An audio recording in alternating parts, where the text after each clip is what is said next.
Assalamualaikum warahmatullahi wabarakatuh. Balik lagi nih dengan AE Review ya. Kali ini kita akan unboxing sebuah smartphone lagi ya. Nah, tapi sebelum saya ke smartphone-nya, saya akan info kepada kalian nih yang mau cari case terbaru dan termurah ya. Ini ada di Radit Store Gadget Palu ya. Alamatnya di Jalan Tombolotutu dan link untuk pembelian dan link akun Instagramnya akan saya cantumkan di kolom deskripsi. Nah, sebelum saya lanjut, jangan lupa klik tombol subscribe-nya dan like videonya, dan jangan lupa untuk lonceng notifnya dinyalakan supaya kalian bisa dapat update dari video terbaru kami. Oke, yang kali ini yang akan saya unboxing adalah nih, Vivo Y51 atau Vivo Y51 ya. Nah, ini produk dari Vivo ya. Yang saya unboxing kali ini memang adalah paket second hand ya. Jadi second hand yang berkualitas, yang sangat mulus, yang ya like new lah. Itu bisa kalian dapatkan di Radit Store Gadget, atau bisa langsung klik link di deskripsi untuk melihat beberapa handphone yang dijual di sana ya. Ada jual baru, second, dan segala macam aksesoris dengan harga yang terjangkau ya. Oke, kita akan ke handphonenya ya. Ini Y51. Ini terlihat ya, ada info di sini, RAM-nya 8 GB dan internal storage-nya di 128 GB ya. Ini dusnya apa ya? Model baru ya, karena baru kali ini ada motif biru ke putih gini ya. Oke, kita langsung ke bagian belakangnya ya. Ini selling point-nya. Di selling point-nya ini ada 5000 mAh baterai plus 18 watt fast charge ya. Jadi sudah include di dalamnya. Kemudian ini 48 megapiksel, ini kelihatan ya. Kelihatan ini modul kameranya ya. Jadi dia refresh sekali ya untuk seri Vivo-nya. Kemudian ada ultra stabil video ya, ini berarti sudah mendukung penstabilan video, dan audio booster. Oke, ini kita unboxing ini warna titanium sapphire dengan internal 128 GB dan RAM 8 GB. Oke, di sini kita lihat ada SIM ejector, buku panduan, dan ada soft case bening.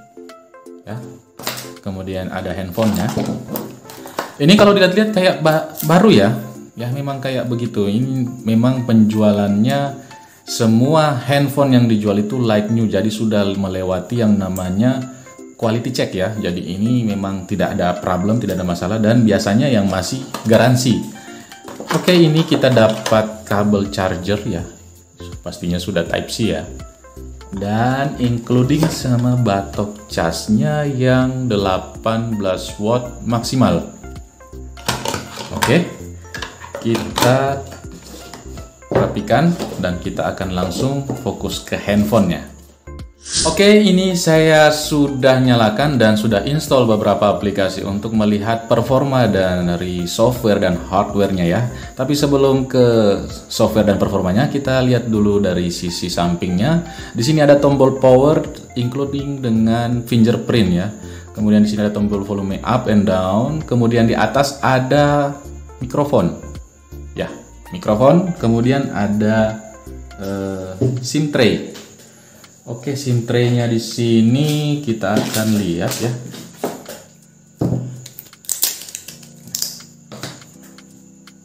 Dia menggunakan triple slot kah? Harusnya triple slot ya. Oke ya, dia triple slot, dan di sini kalian bisa lihat ada karet ya. Ini berarti dia bisa kena cipratan air ya. Ada pelindung karetnya. Kemudian di sisi bawah, ke samping kanan ya, ini kosong. Kemudian di sisi bawah ada jack audio 3,5 mm, ada mikrofon, lubang mikrofon, ada USB Type C-nya, dan speaker. Oke, ini saya sudah install beberapa aplikasi, tapi sebelum kita tes, kita ke pengaturan dulu untuk lihat software bawaannya ya, tentang ponsel. Oke, ini ada RAM 8GB dan internal storage di 128GB. Dia menggunakan prosesor Snapdragon 665 2,0 GHz. Ini sudah OS 11 global ya. Ini sudah versi Androidnya sudah yang terbaru dan update keamanannya sudah di 1 Agustus 2021. Berarti ini sudah software terupdate ya. Mantap sellernya nih. Oke, kemudian kita tes langsung kameranya dulu. Ini kamera belakang 48 megapiksel. Wow, ini jernih ya. Ini kalau di foto lagi sampingnya. Oke, ini wah detailnya dapat ya, keren. Oke, kita lihat dulu mode-mode yang ada di kameranya ya. Di sini ada mode portrait, mode malam ya. Ini untuk malam hari. Mode video, videonya bisa merekam di 1080 dan bisa di 4K. Wow, mantap.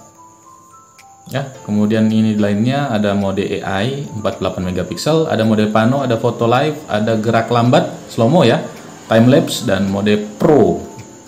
Ini ada mode dokumen ya untuk scanning. Kemudian ini untuk kamera depannya ini 16 megapiksel ya. Ini ada model notch.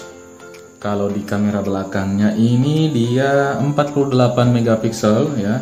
Ini lensa wide.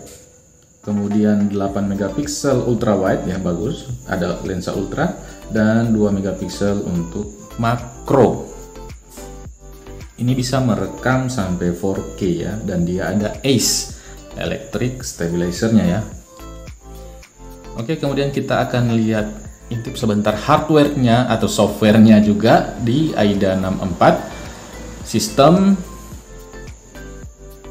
Nah, oke, ini ya nama perangkatnya Y51 2020 ya, karena rilisnya di Desember 2020. Kemudian dia menggunakan RAM 8GB ya, internal storage-nya ini 128GB, versi Bluetooth-nya sudah versi 5, dan dia menggunakan Qualcomm Snapdragon 665 ya, dengan 4 kali Qualcomm Cryo 260LP ya. Kalau yang tidak tahu Qualcomm Cryo 260LP itu Cortex A75 ya.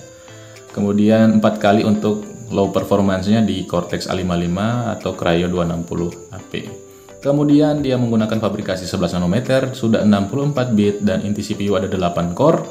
Dia menggunakan layar Full HD Plus 1080x2408. Panel yang digunakan adalah IPS LCD dengan luas 6,58 inci di kepadatan pikselnya di 401 dpi. Oke, ini refresh rate-nya masih 60 Hz ya, belum yang 90 Hz. Dia pakai GPU Adreno 610. Kemudian kita ke baterainya. Di sini baterainya 5000 mAh ya, dengan pengisian 18 watt fast charging. Versi Androidnya sudah 11 ya. Apalagi ya? Oke, ke kameranya. Oke, di sini terbaca ya, 48 megapiksel dengan didukung penstabil video ya, karena sudah terbaca di dusnya tadi ada yang namanya ACE ya, electric stabilizer, bukan OIS. OIS itu optical ya, lebih ke hardware. Kamera depannya 16 megapiksel ya, ada juga didukung penstabil video, jadi bukan cuma kamera belakang yang stabil, kamera depan juga stabil. Oke, kemudian kita cek untuk sensor-sensornya. Apakah handphone ini lengkap untuk sensornya? Oke, lumayan lengkap ya untuk handphone di kisaran 3 jutaan. Ini ada giroskop, giroskopnya ini yang jelas adalah hardware. Kemudian ada sensor magnet dan sensor akselo, sensor cahaya, orientasi, dan sensor jarak dekat. Kita tes untuk apa lagi? Untuk touch ya, touch layar sentuhannya bisa nampung berapa ini? Oke, ini di 5 sentuhan ya. Nah, begitu yang terbaca, tapi kalau misalnya saya salah silahkan kalian tulis di kolom komentar ya. Kita lihat apakah dia ini ada touch delay ya. Biasanya kita nilai dengan bermain real drum. Biasanya tuh touch delay berada di pinggir-pinggir layar ya. Oke, ini kita sudah masuk di aplikasinya. Wah, ini smooth ya.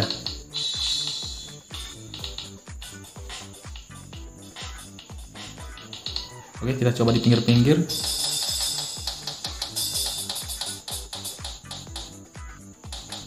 Oke, ini aman ya. Tidak ada touch delay sama sekali. Oke, kita lanjut lagi ke tes performa gamingnya. Kita akan mulai dari Mobile Legends ya. Oke, kita sudah masuk ke dalam gamenya ya. Ini game Mobile Legends ya, dan saya pakai hero Marksman Leslie. Oke, kita ke pengaturan ya. Wow, ini bisa dilihat ya. Ini terbuka sampai ultra. Kita mentok. Ini HD high frame rate-nya ya. High frame rate-nya aktif dan kita akan ke rata kanan. Kita lihat apakah dia worth it. Tapi ini tergantung lagi ya jaringan kalian. Kalau di sini jaringannya ini kadang kayak jai langkung. Oke, ini mulus ya, mantap. Ini juga grafiknya luar biasa ya. Jadi Snapdragon 665 dengan RAM 8GB itu ngangkat ya untuk game-game sekelas MOBA ini ya, Mobile Legends ini game-game casual. Oke, kita lanjut ke tes berikutnya yaitu game PUBG Mobile.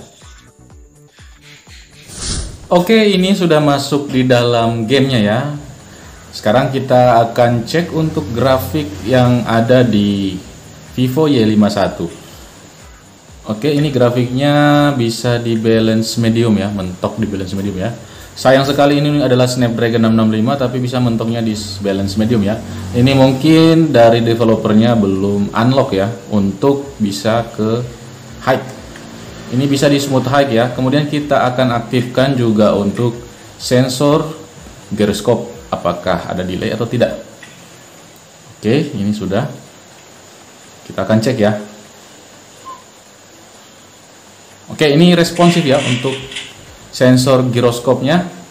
Hanya sayang sekali ya untuk kalian player PUBG, mungkin saya tidak recommended untuk handphone Y51 ya, karena di sini settingannya masih mentok di smooth high ya. Kebanyakan Snapdragon 665 untuk handphone yang Vivo atau merek lainnya itu memang settingannya mentok di sini ya. Mungkin belum di unlock ya. Nanti kita tunggu untuk update software dari developer dari PUBG Mobile-nya ya. Jadi sebenarnya gameplaynya lancar ya, karena dia settingannya paling rendah ini ada di smooth high. Oke, segitu mungkin untuk review singkat untuk PUBG Mobile, dan ini worth it di settingan smooth high.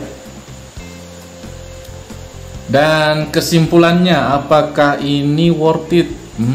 Menurut saya tergantung lagi ya untuk kalian. Apakah kalian suka untuk kamera yang bagus, atau performa yang kencang, atau dari segi baterai yang tahan untuk dipakai seharian. Kalau untuk Vivo Y51s 51 nggak ada S-nya ya.